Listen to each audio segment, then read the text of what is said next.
For 8 minutes, let's talk about fault lines. Not the geological kind, the kind that men like Paul Burrell make a comfortable living from inventing. The kind that are sketched not with seismographs, but with privilege, presumption, and a profound attachment to a world that no longer exists. Paul Burrell, the former footman, the royal butler, the self-appointed custodian of secrets he was paid not to tell, now feels the world is waiting for his diagnosis of a marriage he has never witnessed between two people he does not know.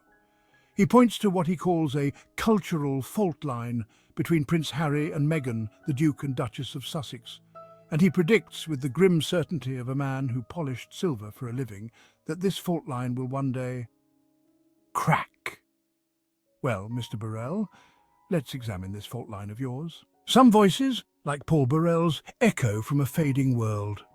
He predicts doom for the Sussex marriage, clinging to outdated ideas of conformity. His perspective is rooted in a system that valued appearances over genuine connection, but the world and love has moved on. The notion that a marriage is doomed by cultural differences is antiquated. Millions thrive on diversity and shared values, not just shared backgrounds. Burrell's analysis reduces a complex relationship to superficial differences. Harry and Meghan are building a life for today and tomorrow, not yesterday. They are guided by their own hearts, not the protocols of the past. The opinions of those stuck in old ways are just noise. Their love story is not his to define. Woman meets an English prince. The friction isn't a sign of weakness, it's the spark that creates understanding, growth, and a broader, more empathetic worldview for both of them, and for their children. But a man like Burrell, whose entire identity and career were built on servicing a system that demands homogeneity, silence, and submission, cannot comprehend this. His entire worldview is based on knowing his place and everyone else knowing theirs. A hierarchy, a caste system. Let's be brutally honest, Paul Burrell is not a marriage counsellor, he is a nostalgia salesman.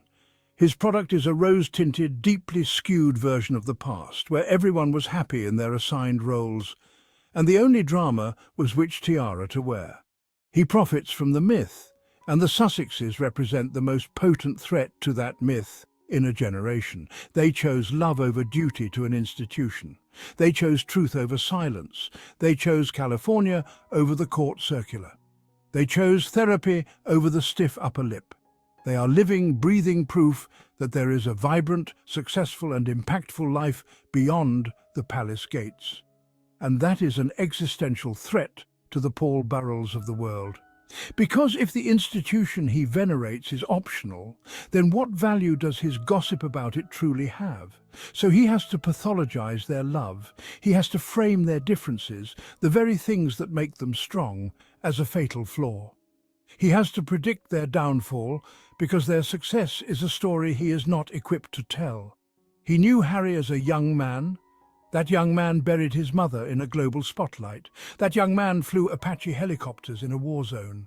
That young man is now a husband and a father who has broken generational curses to protect his own family. Harry evolved.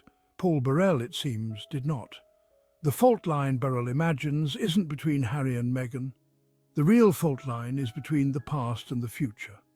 On one side, Burrell and the old guard, clutching their outdated maps, predicting cracks in a foundation they can't even see. On the other, the Sussexes, building something entirely new, on their own terms, with a love that has already weathered storms more severe than any tabloid headline or butler's bluster. They didn't crack under the weight of relentless racist media attacks. They didn't crack under the pressure of being stripped of their security and their titles. They didn't crack while recounting their trauma to Oprah Winfrey in front of the world. But Paul Burrell thinks a difference in passport or accent will be the thing that finally breaks them. Please. Nature shows us that diversity is strength. Monocultures are fragile, but vibrant ecosystems thrive. The same is true for relationships. The Sussexes' marriage is a blend of cultures and experiences, a source of strength, not weakness. Their partnership is enriched by their different backgrounds and perspectives. Diversity is the thread that weaves their bond into something strong and intricate. Unlike old royal unions that demanded assimilation, theirs celebrates individuality. Meghan's identity is central, Harry's perspective is expanded. They are equals, building something new together. Their union is a model for modern partnerships, open, aware, and connected. It challenges the narrative that difference is dangerous. Love here bridges divides and fosters growth. Their life together is a symbol of the power of embracing diversity. It's a lesson the world needs now more than ever. Like a tree battered by storms, the Sussexes' relationship has deep roots. From the start, they faced relentless scrutiny and criticism. Instead of breaking, adversity strengthened their bond. Every challenge brought them closer, forging unity. When royal life became unbearable, they chose each other and stepped away, together. This was not collapse, but commitment. Each crisis deepened their trust and reliance on one another. They walked away from privilege for love and principle. Their shared risks and struggles are a powerful binding force. Their love was forged in fire, emerging stronger and more resilient. Superficial fault lines mean nothing against such profound unity. They've proven that true partnership can withstand any storm. It's easy to mistake surface differences for incompatibility. Critics focus on nationality, upbringing and titles, mere details. But these are just the feathers, not the foundation. The Sussexes' marriage is built on shared purpose and values. Their love, commitment to family, and passion for positive change are the steel girders of their union. These shared values create a bond far stronger than any similarity. They are united in purpose, not just circumstance. The idea that their marriage is doomed is shallow and flawed. Their public support, family joy, and joint work are evidence of deep connection. Their partnership is emotional, ideological, and practical. They are true partners, building a life and legacy together. Superficial divides are distractions from their unbreakable truth. Their bond is defined by unity, not difference. In a divided world, we need symbols of hope. Figures who remind us that unity and compassion are possible even in the most challenging times. Harry and Meghan's story is not a fairy tale, but a modern partnership built on mutual respect, understanding and shared dreams.